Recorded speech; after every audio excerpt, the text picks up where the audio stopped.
Yo, what is up, guys? So today we're talking about the upcoming fight between Carlton and Christos Giagos at UFC Fight Night Thompson versus Neal. This fight is a lightweight fight, and guess what, guys? This fight was actually not supposed to take place on this UFC Fight Night. It was supposed to be Carlton and Rick Glenn on this UFC Fight Night, but guess what, guys? Just a couple of hours ago, Rick Glenn ended up testing positive for COVID and had to pull out of the fight. Absolutely insane. So Carlton and the UFC was looking for another opponent, so that another fight on this fight night would not get canceled, and Christos Giagos was available, so they added him to the fight night. This should be a very, very interesting lightweight fight, seeing as it is only on 2 days' notice. That is absolutely insane. Now, Carlton is the 170th best welterweight fighter in the world, 10-2, coming off a loss to Matthew Semmelsberger in his last fight by unanimous decision around 3.5 months ago. Trying to come back with a nice win here over Christos Giagos. Carlton is 27.5 years old, 5'10" tall, and has an amazing reach for this lightweight division at 74 inches. Christos Giagos is the 54th best lightweight fighter in the world, 17-8. He's a veteran fighter in this lightweight division. He's actually coming off a loss, though, to Giagos by unanimous decision around a year and 3 months ago. Before that, he was on a 2-fight win streak against Mizuto Hirota by unanimous decision, and then Damir Hadzovic by unanimous decision. So he has beaten some very, very good fighters on this UFC roster. He actually joined the UFC, I believe, back in 2018, fought guys like Charles Oliveira and Giagos, so he's a legit lightweight in this lightweight division, but he's coming back after a year-long layoff to fight Carlton on 2 days' notice. That is just absolutely insane.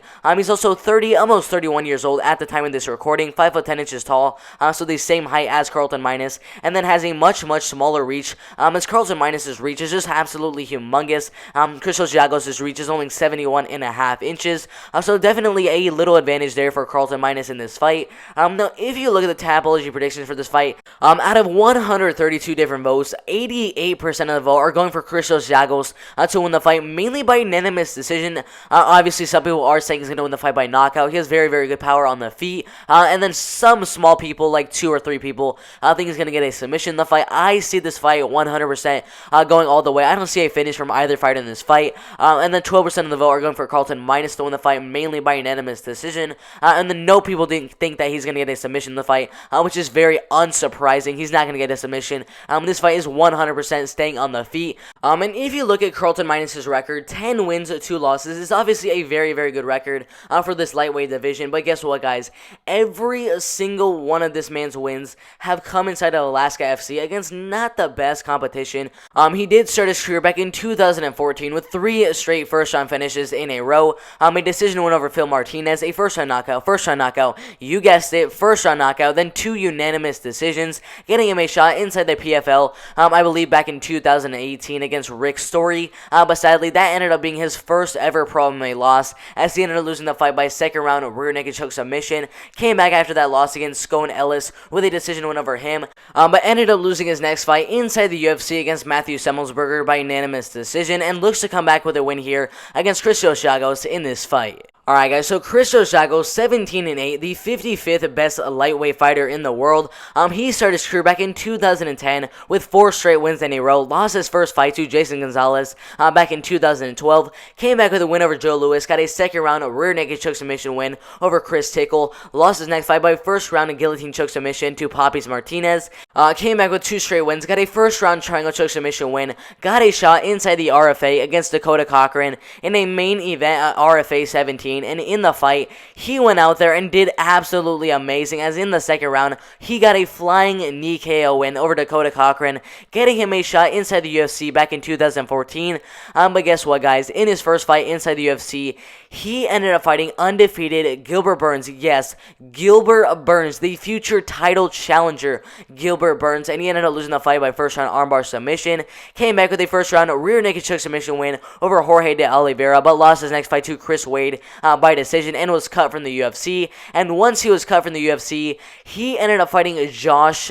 Emmett in his next fight. Yeah, Josh Emmett, the top 10 featherweight fighter in the world, and Josh Emmett was undefeated at the time, and Christos Giagos ended up losing that fight by third round knockout. Came back after that with a nice first round knockout win inside the RFA. Won his next fight by unanimous decision in a main event at RFA 42 against Arthur Astrazulis. Got a unanimous decision win over on Alexandre Pimento in his next fight, but lost his next fight against Shamil Nikaev.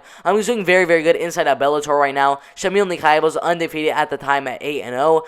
Christos Giagos lost that fight by split decision. Came back after that fight with a decision win over Henderson Batista. Lost his next fight inside the UFC against Charles Oliveira. And I don't really know what the UFC has against Christos Giagos. Every single time he joins the UFC, he ends up being paired with an amazing grappler. First, it was Gilbert Burns, the future welterweight title challenger, and then this time it was against Charles Oliveira, the future lightweight title challenger. I mean, it's absolutely insane. It's got to be really, really tough for his UFC debut and the next time he joined back into the UFC to be against Gilbert Burns and Charles Oliveira. But yeah, he ended up losing that fight by second round rear naked choke submission.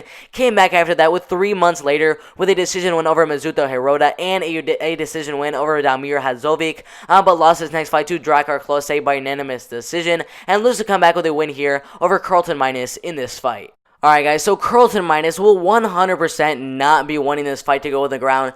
His ground game is absolutely horrendous. If the fight goes to the ground for Carlton Minus, I don't think he's going to do good there at all. I'm 100% expecting this fight to stay on the feet for the most part because Carlton Minus, he literally has 0 submissions in his pro MMA career. Christos Giagos has 7 knockouts, 7 unanimous decisions, and then only 3 submissions in his career.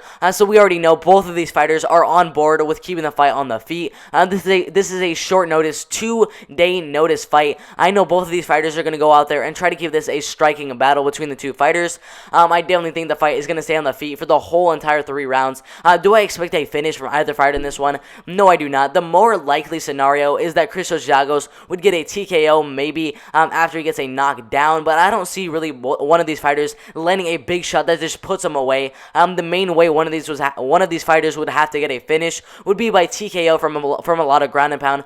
Do I think that's going to happen? No, I do not. I think the fight is going to stay on the feet. I don't think either fighter is going to land a big shot that is going to knock down the other opponent, keeping the fight on the feet.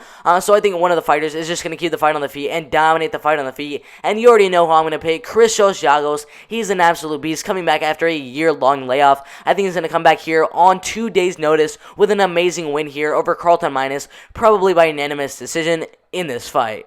Alright guys, if you agree with that prediction, or maybe you guys disagree with that prediction, I don't really care. Put your predictions in the comment section below. Also, who did you guys have winning the fight between Rick Glenn and Carlton Minus? Personally, I would have had Rick Glenn winning that fight. I would have Rick Glenn sitting around minus 200 as the moderate favorite to win that one. But who do you guys think is going to win this one? This is a new fight on the UFC Fight Night, 2 days notice. That is absolutely insane. If you like the video, make sure to like the video and subscribe to the channel. It would really help me out. Also, turn on post notifications so you guys don't miss when I post a new video. That would be absolutely insane. This has been a very fun video. I'm out of here.